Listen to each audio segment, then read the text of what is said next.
Umejificha na pombe kwa bafu. Kwa nini unakunywa pombe? Stress inafanya ukunywe aje? Stress gani? Ya pesa. Unataka sasa nani akupatie pesa? Ukikunywa pombe unapata pesa.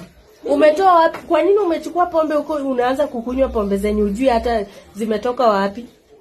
Antu ananipigia kelele. Na kupigia kelele. Na umekuja kufua hata hujamaliza umeshaanza kukunywa pombe kwa bafu. Ndio maana umenyamaza huku. Nikitoka tu kidogo ushaanza kuvuruta nini pombe zenye zimewekwa huko uanze kukunywa. Ni nini mbaya na hawa wasichana? Nitatafuta msichana mwingine nione utafanyia nani hiyo kiburi. Tafuta. Ati umekuja kujificha hapa na pombe unakunywa. Hata una aibu. Maliza na uende.